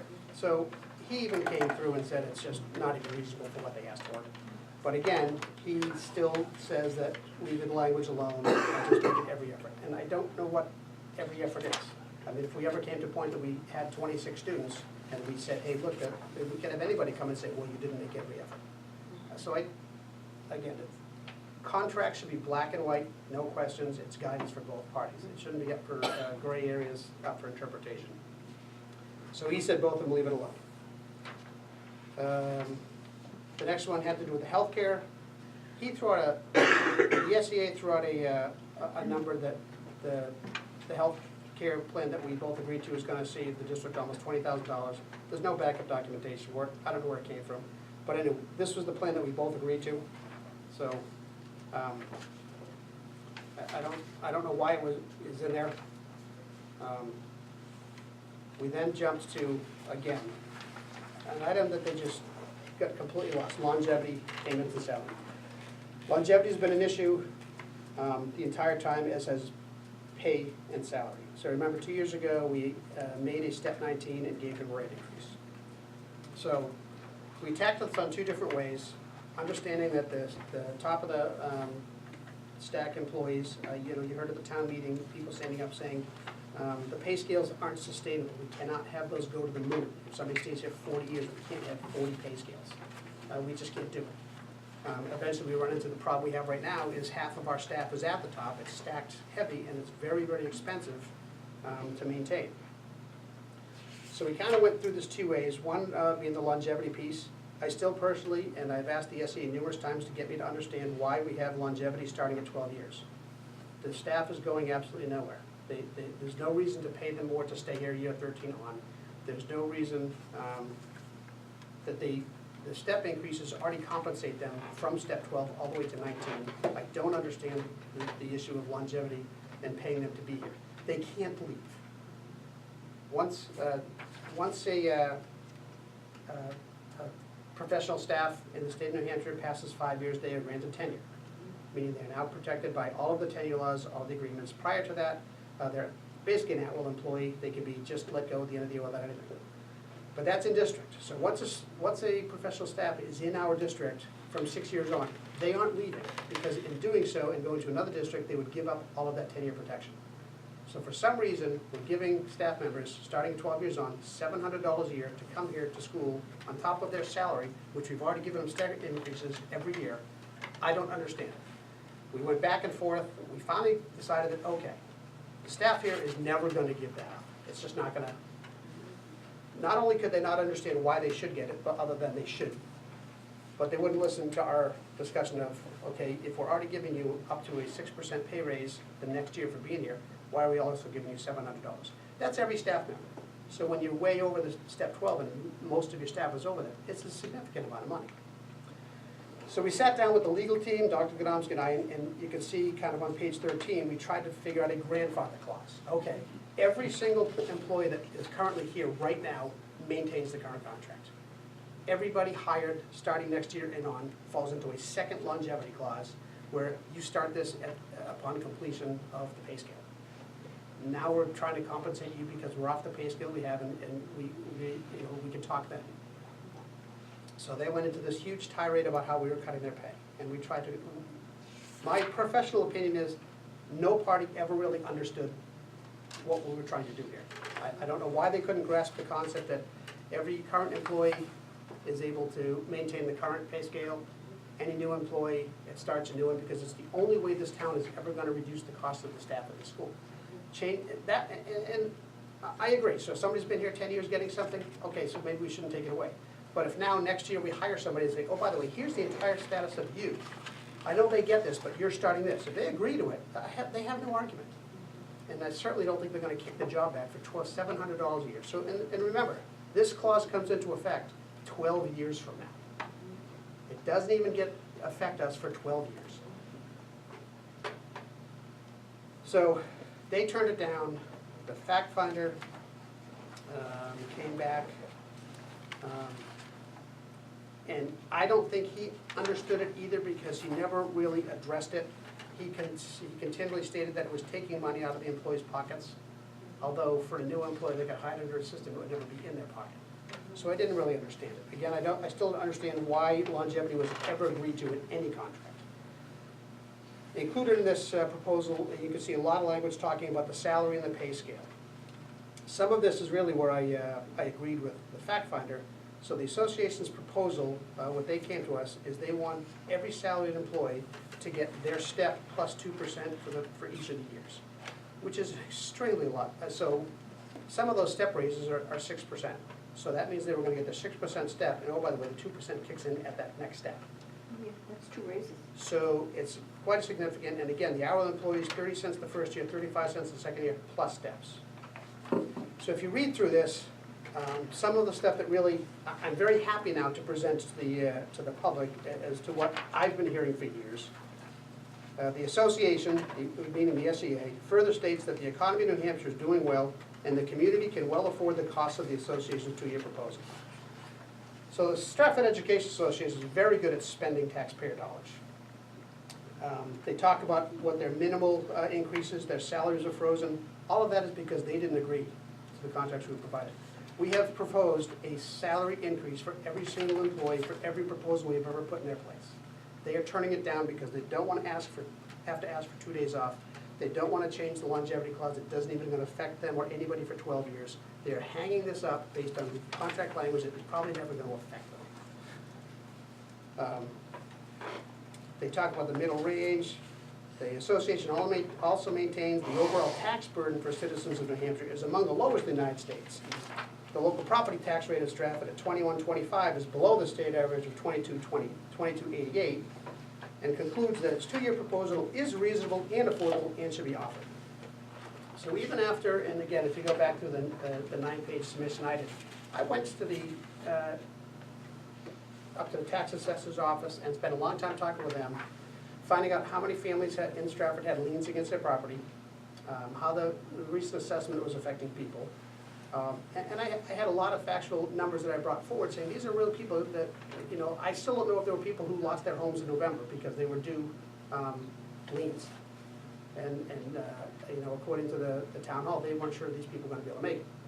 And so I brought all of that forward in the discussion, and you can see some of the language in there. I will tell you the Stratford Education Association does not care.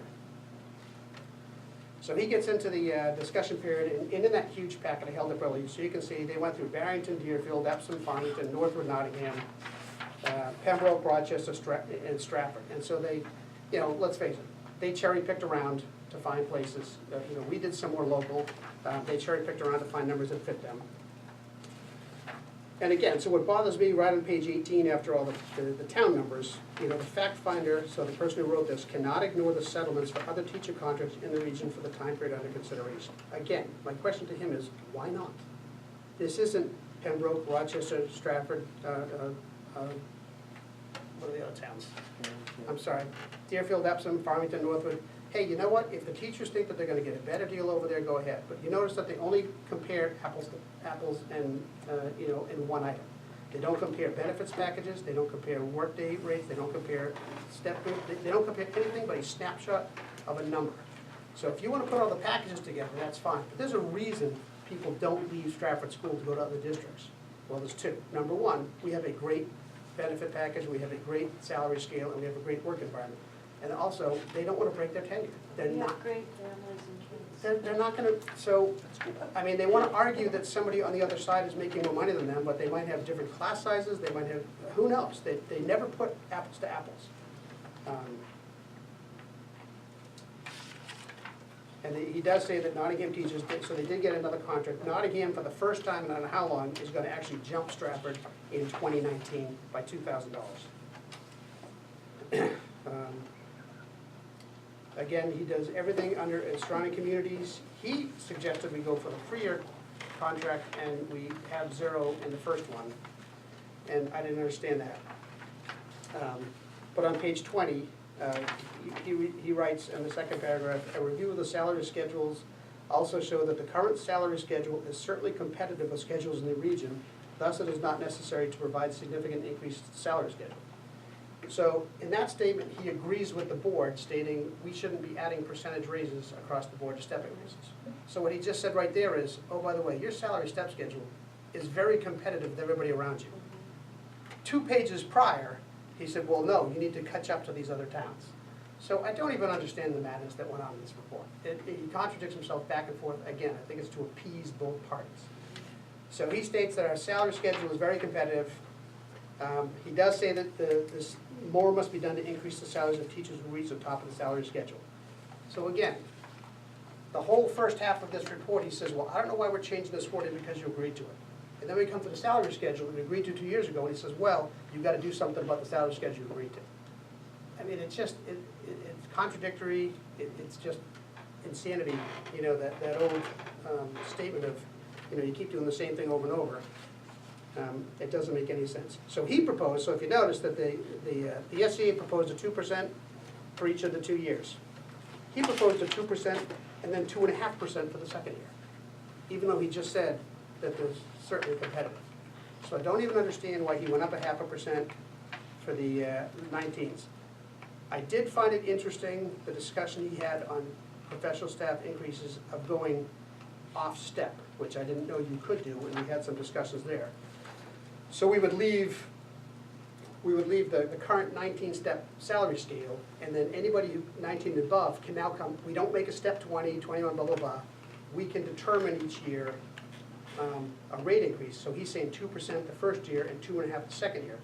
We're paying them, but it's not a step.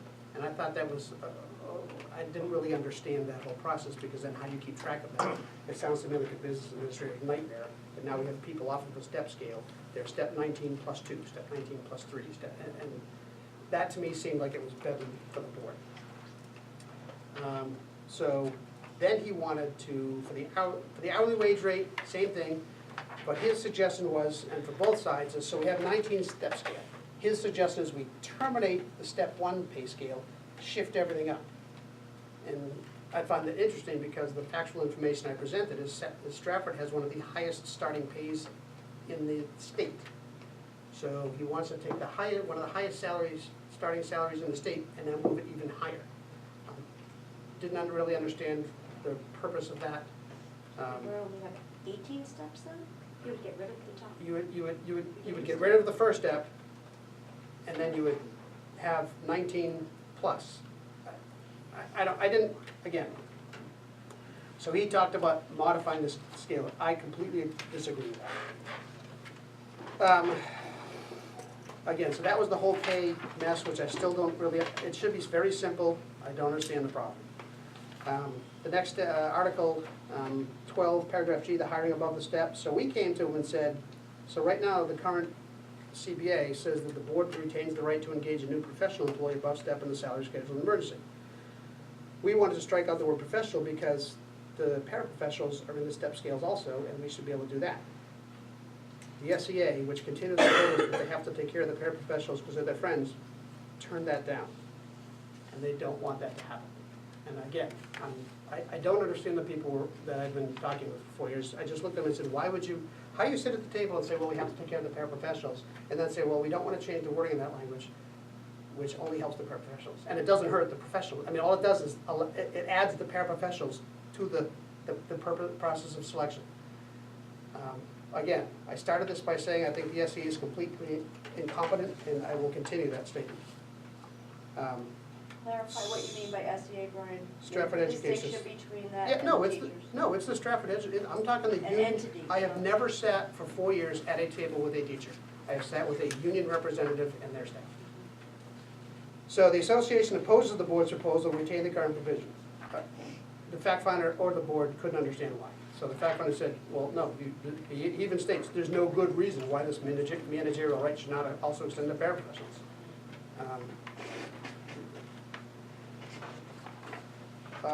So they agreed with us there. The retirement incentive, so again, they wanted to bring the early retirement incentive into the CBA. You can see the fact finder writes the whole thing, it just says that's, the SEA brought forward a whole bunch of things about retirement pay, the New Hampshire pay system, Medicare, blah, blah, blah. The fact finder pretty much said, yeah, no, that's ridiculous. He even states that early retirement incentives should not be part of the collective bargaining agreement. So the proposal that we managed to get one staff member this year to accept, we offered it to them last year, they turned us down. One very high-time member left last year, losing out on a lot of money because the SEA would not allow that proposal to be brought forward. So he pretty much, the fact finder pretty much said just leave it according to the CBA. In course reimbursement, if you've gone through the contract, there's two different paragraph statements. One says we'll propose up to $26,000. If you remember, we talked about that in the budget line. Then there's a statement that says, another paragraph provides that in addition, the district will provide tuition and registration fees for 10 additional courses. So we talked about that a lot. Nobody on the SEA could explain to me what that was for. They couldn't explain to me why they thought it needed to stay there, when I clearly showed them that we have a provision right there for all your course reimbursement. And again, Deb, I think it goes back to what you said, is over the years cutting and pasting, this has been left there. It just hangs there. It doesn't make any sense to the paragraph above it or below it. But of course, they don't want it removed. So we proposed to delete it, because it doesn't make any sense. The association would retain the current contract, so even in the discussion, the fact finder, although I am not sure about the interplay between paragraph 1 and paragraph A, there's insufficient justification to recommend deleting it. So he has no idea why it's there either, but he doesn't want to delete it.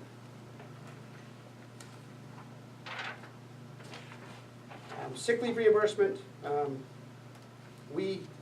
was a whole bunch of language back and forth. We had pulled ours back prior to that because we did not want to change things. So the only change that he's suggesting is we add the term years, because right now it says after 7 and then no other word, members will. And so I looked at them and I said, that's 7 seconds, minutes, hours, days, years, what is that? And they all looked at me, I looked at the SEA and I said, okay, I've never signed this document. You people have signed this for a lot of years. Nobody ever thought that we should put a word there? So that's the fact-finding report. I believe Marjorie came up with a number, and again, this is loose because of health insurance savings. But basically, a warrant for the first year would be $74,000. The second year, $82,000. So that would, so if we go back to Warrant article, page 42. My apologies, because that information is not in there. If you go to the tax impact page. Well, yeah, but that's fine, 40. that's fine because it wasn't, it's not there because we didn't vote on it yet. Right. So it's on page 40. So that would be on Article 3, disregard the wording because it's not gonna say that there's an agreement reached. This is a fact-finding report that the town votes on. So fiscal year 2019, so the estimated increase would be we're guessing $73,500. Year 2 would be basically $82,000. And Marjorie you can see the impact on, I think it was what, 15 40. cents Yep, page 40, 15 cents per thousand. for the first year.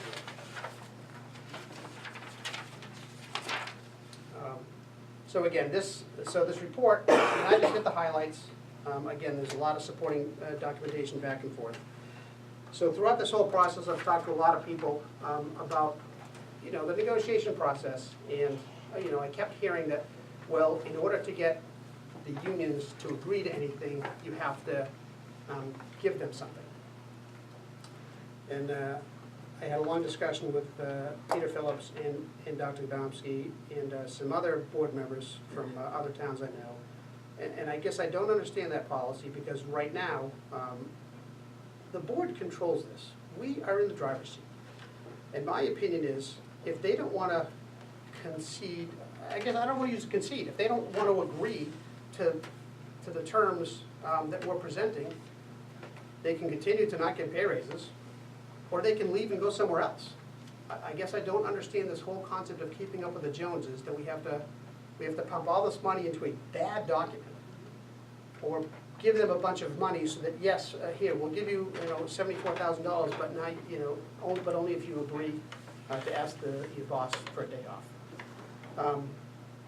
So again, the warrant, and the difficult part about this is, so even with all this language it just explained, which is still a mess, the warrant is only for the execution of the funds. So by agreeing or disagreeing to the monetary amount, and remember, this is only a board recommendation, the town is going to vote on this.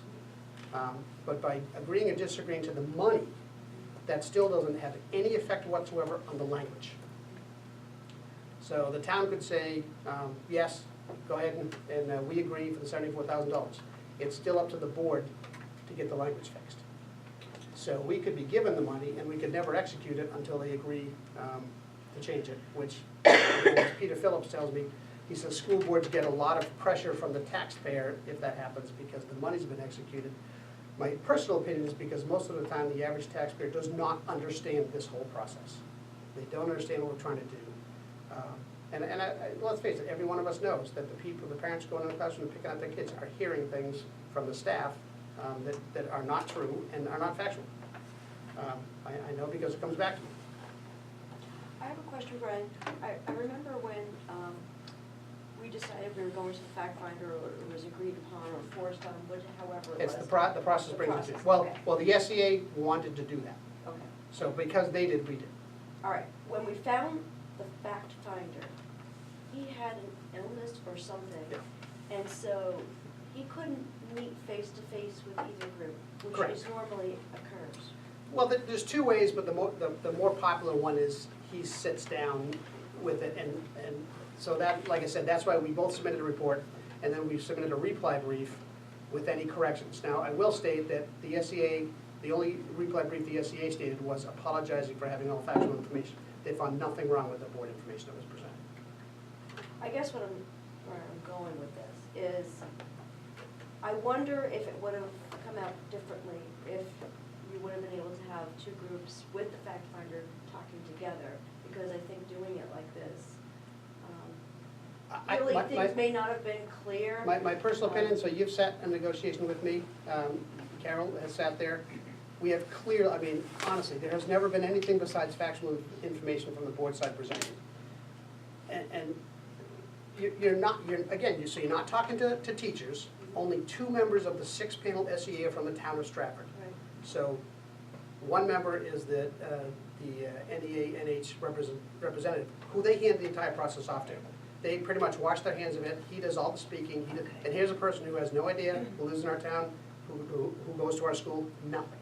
And I would have thought, he's done it for a long time, that he would be very smart in our process until I read the report he submitted to the NEA-NH with, to the fact finder with all of the misinformation. I said, okay, so he's not even competent either. I mean, they paid him a bunch of money, I'm assuming, to represent them to win their case. And it's been an absolute debacle. So, I mean, so I've only ever sat and talked, so 2 people from Stratford are on the other side listening.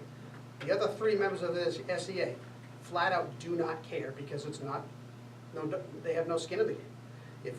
If the Stratford taxes go up to compensate them for what they want, they're not affected in any way, shape, or form. Well, I guess what I'm saying is, it seems like this report, the fact finder didn't understand some things. They didn't understand And a it lot. wasn't very clear. So it's unfortunate that we couldn't have the face-to-face where there could have been more discussion and clarification. Because from reading this, it seems like there was some confusion. The fact finder seemed not to have things clear. And I think we paid how much for this? Like, $2,250. Well, that's just his fee, we didn't, that's not including the legal fee to Right. get this put together. I'd estimate around $3,000. No, and I agree, and you know, so there is a copy of my 9-page report that went out, and it's pretty clear, and he had weeks of opportunity to send an email out saying, hey, I need some clarification on something. Excuse me, and he never did. And so again, part of my frustration with this whole thing is yes, I know we had an agreement 2 years ago, that was an emergency meeting, it was a zero budget warrant, and it was just to push things along. But this has really been a 4-year process.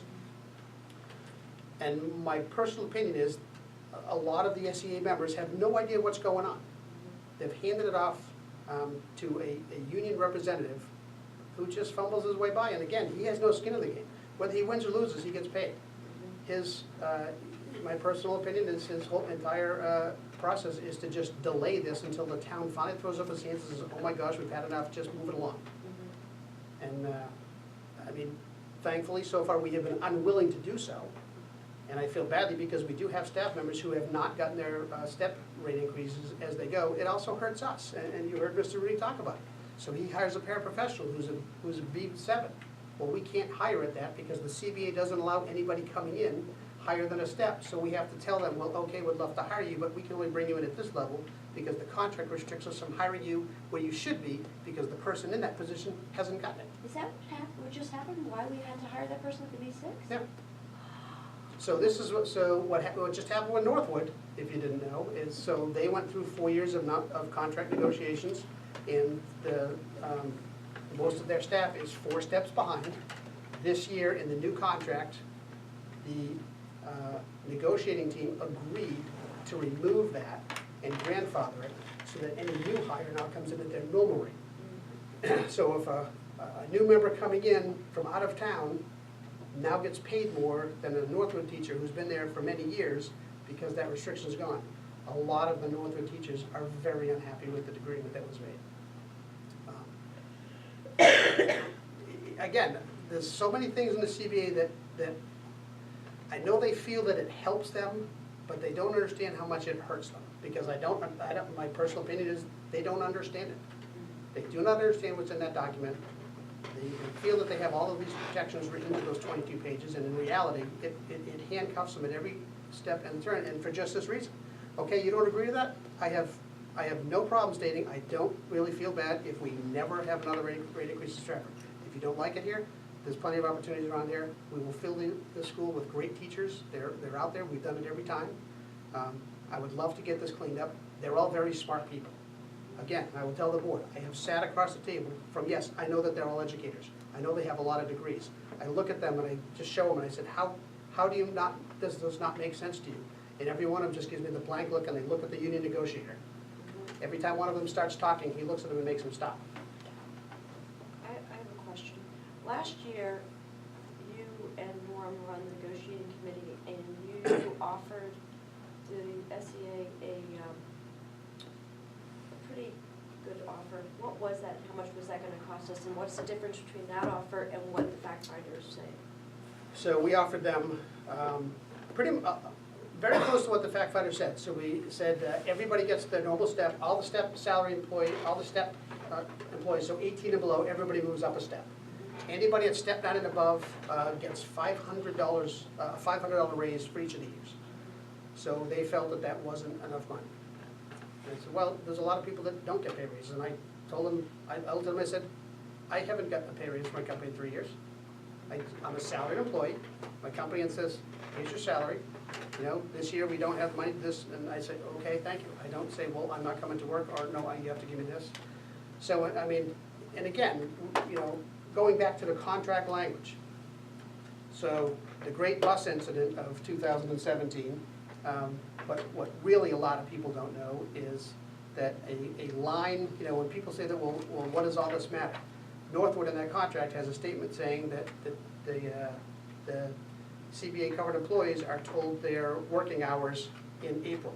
I think it's April, but I may be wrong. But anyway, in the CBA, they're told in the spring what their work hours are going to be starting in the fall. So of course, when the bus incident happened and they have to shift the start time, I think it's 4 hours. You know, great, yeah, well, it was very nice for everybody to, yeah, well, so the first thing the union did is come to them and say, well, now you have to compensate us for that. And so they gave them, I believe, they started off with, each one of them got an extra day off. So there's another day that the students of Northwood don't have their teachers, and then by the end of it, I'm talking to, I think it was Keith McGuigan, the chair over there, it ended up at 2. So because they had to shift their work hours, because of what was written in the collective bargaining agreement, the town of Northwood had to come up with substitute teachers for all of their staff for 2 extra days, which I can't remember how much the cost was, but one of the town personnel came forward and stated how much that cost the town. And not only monetarily, but that's 2 more days that the students don't get their teacher. And again, I reflect on the fact that, okay, so here's the teachers, they're paid to do a job, and the first thing they want is time off from it. And you know, so, again, you get into this weird dynamic of, it's not being against teachers, it's not being against education. We are dealing with a union. And some of those members have a very union mentality. It's not, again, I could probably walk in these halls and walk into classrooms and ask teachers in classrooms about things in the contract, and it's just not that, that's not what they're here for. They're here to educate students, it's their love of the teaching, it's all that. They have to follow this because it's part of their rules, but there's only a small faction here who understand anything about it, and again, they immediately hand it off to the greater New Hampshire Education Association, and the National Education Association, NH.